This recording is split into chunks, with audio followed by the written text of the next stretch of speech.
Hello you all. आज है 6 मार्च 2022 और आप लोग का बहुत स्वागत है आपके खुद अपना चैनल फाइनेंशियल फ्री पे। दोस्तों आज बात करने जा रहे हैं स्टेट बैंक ऑफ इंडिया के बारे में। जैसे कि आपको मालूम है, state bank of India India का नंबर 1 पीएसयू बैंक है, मतलब सरकारी बैंकों में। तो हम लोग इसमें देख रहे हैं कि कुछ दिनों से लगातार गिरावट है। तो इसमें थोड़ा सा हम लोग बात करने का कोशिश करेंगे, आखिर इसमें आगे क्या स्ट्रेटजी अपनाना है, ठीक है ना। उसके पहले मैं आपको एक बात का रिक्वेस्ट करना चाहूँगा कि अभी तक आप चैनल को सब्सक्राइब नहीं किए हैं तो प्लीज़ ज़रूर सब्सक्राइब कर लें, क्योंकि चैनल नया है और आपका सपोर्ट चाहिए।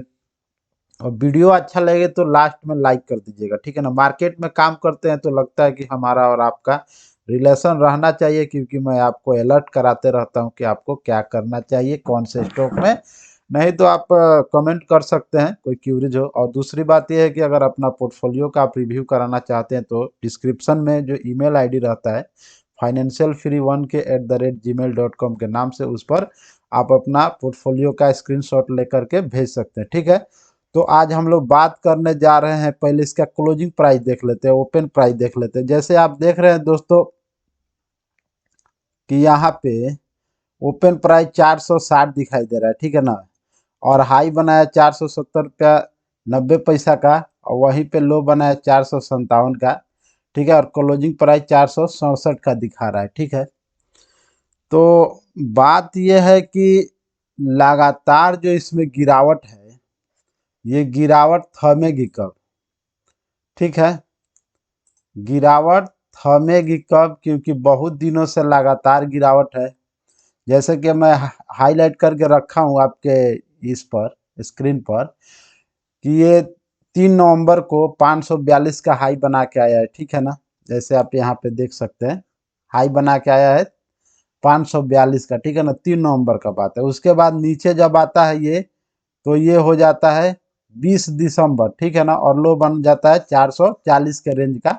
उसके बाद फिर एक बार बाउंस बैक करने का कोशिश करता है और यहाँ जाता है, मतलब 7 फरवरी को हाई मार के आता है 400, वही 42-43 के रेंज में, ठीक है ना।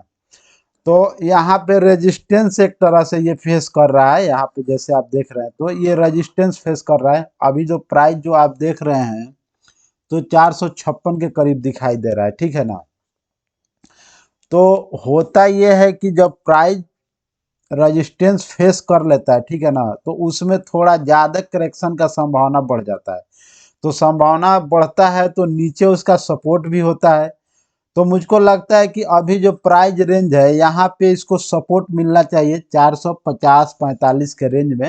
अगर वहाँ नहीं मिले तो मैं ये जो एक वर्टिकल लाइन खींच के रखा हूँ, जिसको मैं जिग जैग करके आपके सामने रख रहा हूँ, ये 440 के करीब में मुझको लगता है कि इसका बढ़िया सपोर्ट है, ठीक है ना।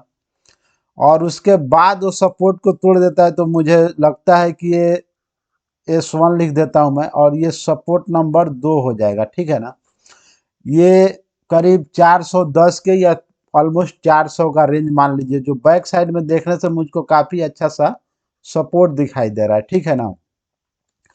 तो होता यह है कि जब प्राइस ऊपर की तरफ चलता है तो रेजिस्टेंस फेस करता है तो नीचे आ जाता है। जब नीचे आता है तो कहीं ना कहीं उसको सपोर्ट मिलता है। और जैसे आपको मालूम है कि आजकल यूक्रेन, रसिया, नेटो, अमेरिका का ये सब भवंडर चल रहा है। तो जब तक ये युद्ध का मतलब विराम नहीं होगा पूरी तरह से, पुतिन ये नहीं कहेंगे कि चलो अब ये शर्त मान गए तो बंद करता हूँ, अगर अमेरिकी देश, नेटो, यूरोपियन देश नहीं कह देंगे यूक्रेन को तुम मानना है तो मान लो यार, कितना लॉस करवाओगे, तब तक ये लड़ाई चालू रहने का संकेत है, ठीक है ना। तो मुझको ये मानना है कि अगर इसमें गिरावट थोड़ी और कंटिन्यू रहती है, ठीक है ना, ये 440 के करीब आ जाता है या ऑलमोस्ट 400 के करीब ही आ जाता है, तो आपको इसमें वन टाइम बाई नहीं करना है, ठीक है ना। एक टाइम एक झटके में माल उठाने से बचिए। आपको 1 वीक में 1 2 3 ऐसे करके जिस दिन ज्यादा करेक्शन हो उस दिन एक दो माल उठा सकते हैं, ठीक है ना। मुझको जहां तक उम्मीद है ये लड़ाई जल्द ही खत्म होने वाली है, और मार्च के खत्म होने के बाद मुझको लगता है कि मार्केट में एक तेजी आने वाली है, ठीक है ना। मुझको जहां तक उम्मीद है, जो मैं पूरी तरह से फेल भी हो सकता हूँ, इसमें कोई बात नहीं है। हो सकता है मुझको ये भी उम्मीद है कल सुबह मार्केट बुलिश हो और इसमें बढ़िया तेजी लगे, तो बढ़िया तेजी दिखाए तो भी आपको ज्यादा इसमें एक झटके में माल नहीं उठाना चाहिए। मुझको जहां तक लगता है आपको ये सोचना चाहिए कहीं नीचे आ जाए तो भी उठा सकते हैं, ऊपर जाए तो कोई बात नहीं, फिर उठा लेंगे जब सिचुएशन अंडर कंट्रोल हो जाएगा तब, ठीक है ना। तो मुझको लगता है मैं आपको अपनी बात का समझाने में सफल हुआ हूँ, और मैं आपको आरएसआई का लेवल दिखाना चाहूंगा जरूर यहाँ पे कि क्या सिचुएशन दिखाई दे रहा है आरएसआई के लेवल के ऊपर। आरएसआई देखिए 32 का आरएसआई दिखा रहा है, ठीक है ना। तो 32 का जो आरएसआई दिखा रहा है तो मुझको बढ़िया लग रहा है। क्यों बढ़िया लग रहा है? क्योंकि मैं यहाँ पे लिख के आपको बताना चाहूंगा कि होता ये है, यहाँ 32 दिखाई दे रहा है आपको आरएसआई, तो ये हो सकता है ओवर सोल्ड में आ जाए, ठीक है ना। यहाँ 25 27 तक आ जाए, उसके बाद ऊपर जाए, या फिर हो सकता है कल मार्केट में तेजी आ जाए तो ऐसे होके फिर ऐसे आने का कोशिश करे आगे। मतलब सिचुएशन सही नहीं होता है तब मेरी बातों को समझ सकते हैं, ठीक है ना। और मैं साथ ही आपको एमएससीडी का नंबर चेक कराना चाहूँगा, डेली कैंडल चार्ट है ये, तो मैं आपके सामने एमएससीडी का नंबर दिखा देता हूँ। देखिए एमएससीडी लाइन का जहाँ तक हम लोग बात करें ना, तो एमएससीडी लाइन काफ़ी नीचे गिर चुकी है, ठीक है ना। ये देखिए ये सिग्नल लाइन हो गया, और ये एमएससीडी का जो ब्लैक कलर का लाइन है ये एमएससीडी लाइन है, ठीक है ना। तो यहाँ तक जब ऑलमोस्ट गिर गया यहाँ तक, तो हो सकता है इसमें थोड़ा ऊपर जाने का भी संकेत मिल रहा है। लेकिन अगर मंडे को यानी कल के दिन मार्केट सही मोमेंटम नहीं देते हैं, जैसे जापान का निक्केई है, ठीक है ना, उसके बाद साउथ कोरिया का कोस्पी है, ठीक है, और हांगकांग का होंग सेंग है, तो ये लोग अगर अच्छी रिकवरी के मूड में नहीं खुलते हैं ऊपर की तरफ, ठीक है ना, तो हो सकता है कि निफ्टी 50 में भी गिरावट दे। अगर ये लोग ऊपर की तरफ खुलते हैं तो निफ्टी 50 में भी मुझको लगता है जहाँ तक कि गैप अप ओपनिंग होना चाहिए, ठीक है ना, गैप अप ओपनिंग हो सकता है, ठीक है। तो ऐसी कोई बड़ी बात नहीं, इसमें थोड़ा तेजी आ जाए तो भी आपको ज़्यादा चिंता नहीं करना है, और गिरावट हो भी तो आपको ज़्यादा मुझको नहीं लगता है कि टेंशन लेना है इसमें, ठीक है।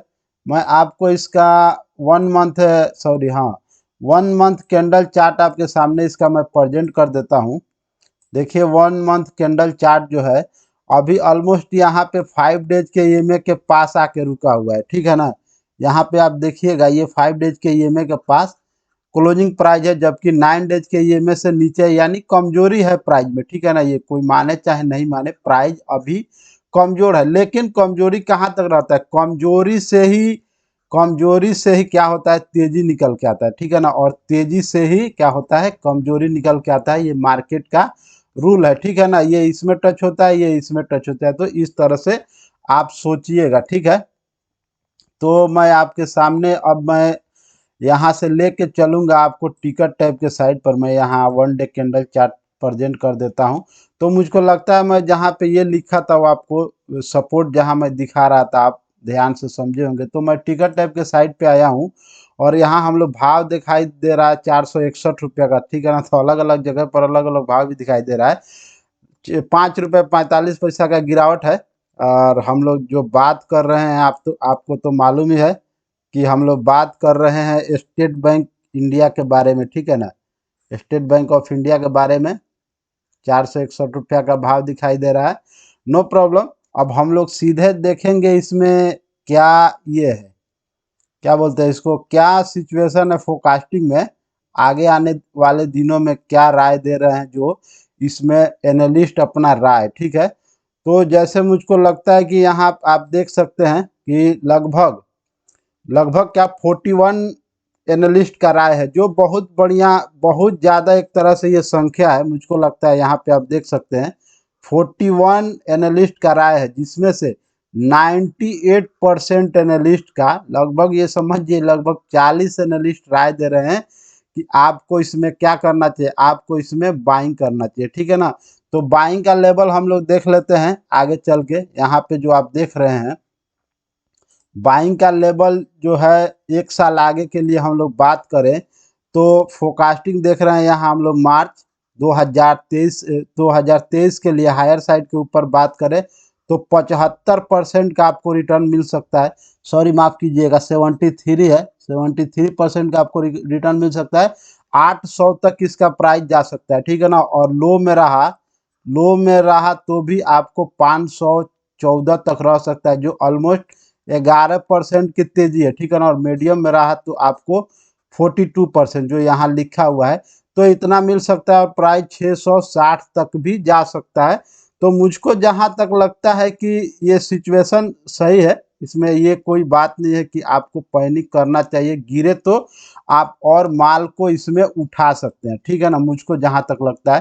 तो मैं यहाँ पे टाइम नहीं लेते हुए सीधे फाइनेंशियल पे आ गया हूँ, और हम लोग देखेंगे क्या, क्वार्टरली रिजल्ट देखेंगे, ठीक है ना। क्वार्टरली रिजल्ट जरूरी होता है, क्योंकि क्या सिचुएशन कंपनी का चल रहा है वो सब देखना जरूरी होता है। तो यहाँ पे जहाँ हम लोग बात कर रहे हैं, यहाँ पे फोकस कर रहे हैं दिसंबर का।